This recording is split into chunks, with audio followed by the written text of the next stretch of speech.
Hello दोस्तों, नमस्कार। स्वागत है आप सभी का अपने चैनल साहित्य ज्ञान धारा में।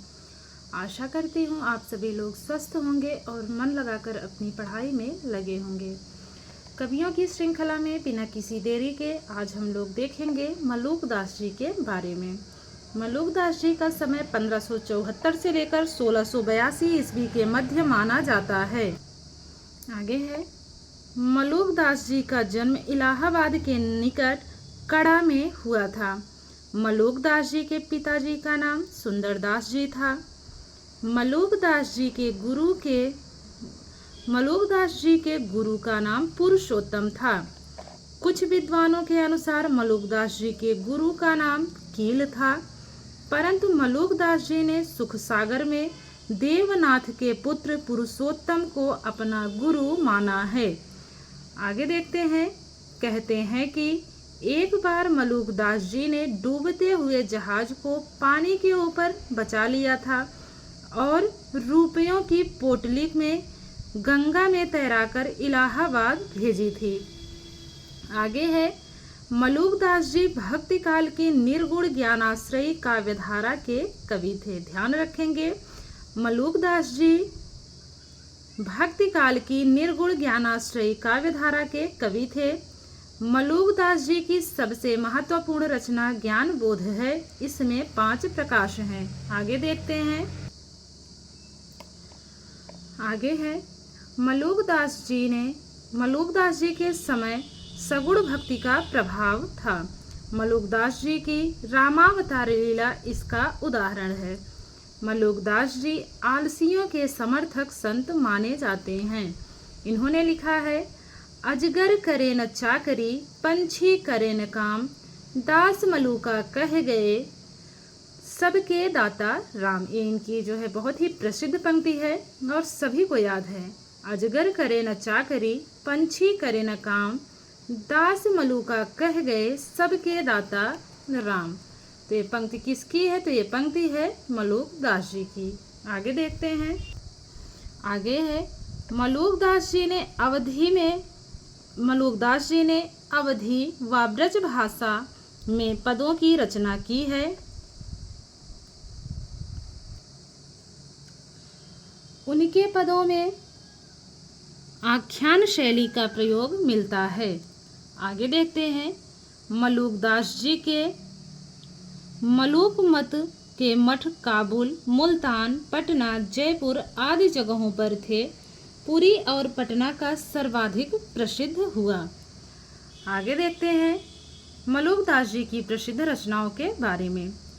तो इनकी जो रचनाएं हैं वो हैं ज्ञान बोध, रतन खान, रामावतार लीला, ज्ञान पयोधी, भक्ति विवेक, ध्रुव चरित, ब्रजलीला, सुख सागर, विभुआ विभूति, भक्तवत छावली। तो ये सारी की सारी रचनाएं किसकी हैं? तो ये सारी रचनाएं हैं मलूकदास जी की।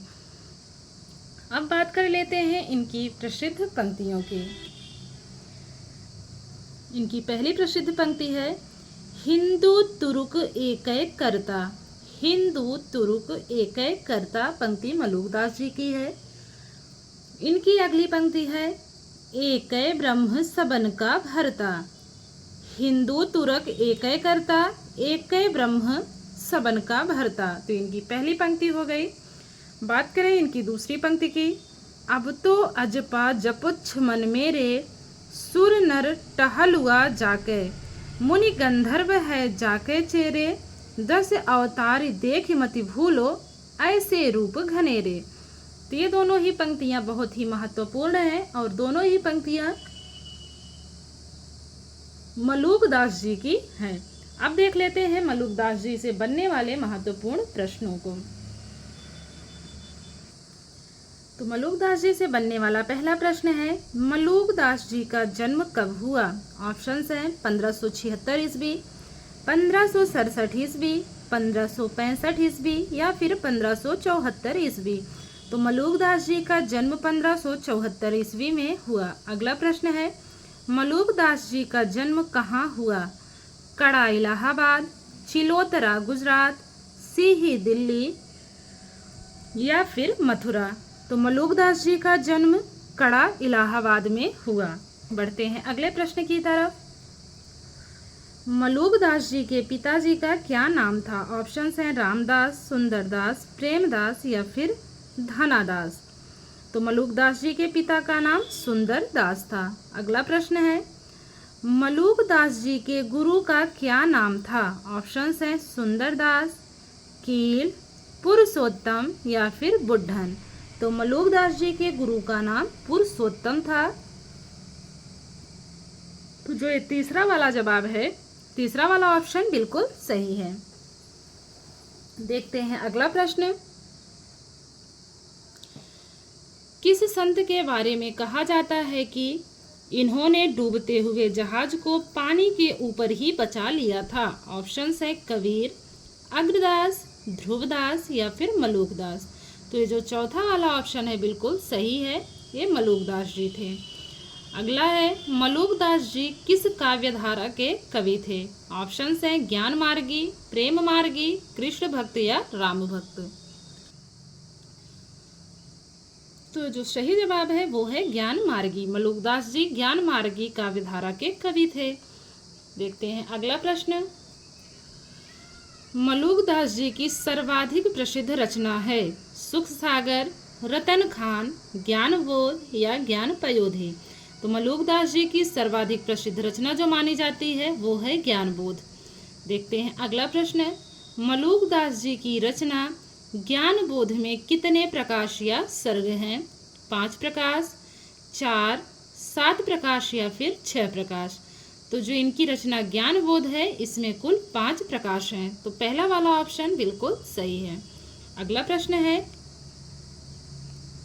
मलुकदास जी की सगुण भक्ति से संबंधित रचना है। ऑप्शंस हैं सुख सागर, रामावतार लीला, ज्ञानबोध या फिर ज्ञान पयोधी।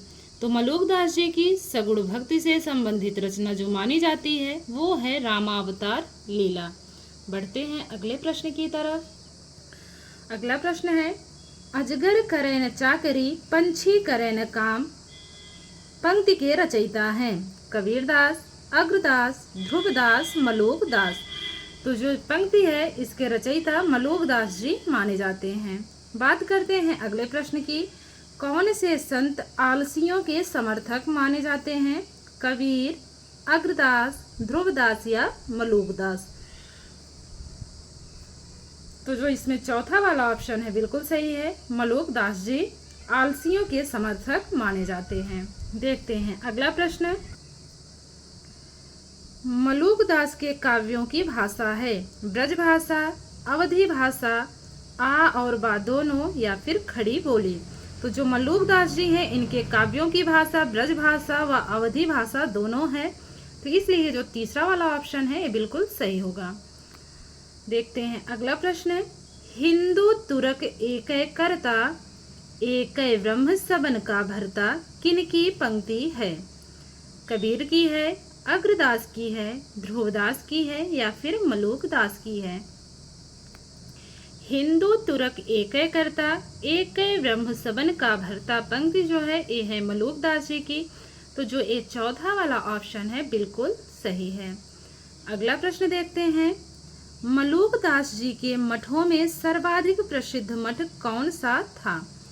पुरी, काबुल, मुल्तान या फिर जयपुर। तो इन चारों ऑप्शन में जो ये पहला वाला जवाब है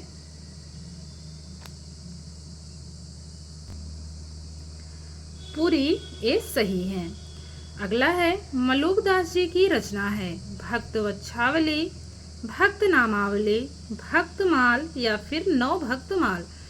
तो जो ये पहला वाला ऑप्शन है भक्तवच्छावली, ये रचना मलुकदास जी की है, इसलिए ये पहला वाला ऑप्शन सही होगा। देखते हैं अगला प्रश्न। मलुकदास जी का निधन कब हुआ? 1655 में, 1682 में, 1670 में या फिर 1680 ईस्वी में। तो जो मलुकदास जी हैं इनका निधन 1682 ईस्वी में हुआ। तो आशा करती हूँ आज की वीडियो आप लोगों को अच्छी लगी होगी। अगर वीडियो अच्छी लगे तो वीडियो को लाइक कीजिएगा और कमेंट करके क्लास के बारे में ज़रूर बताइएगा कि क्लास कैसी लगी, ताकि ऐसी ही वीडियोस हम आप तक पहुंचाते रहें। मिलते हैं कवियों की श्रृंखला में एक और कवि के साथ। तब तक के लिए सभी को जय श्री कृष्णा, जय श्री सीताराम, नमस्कार।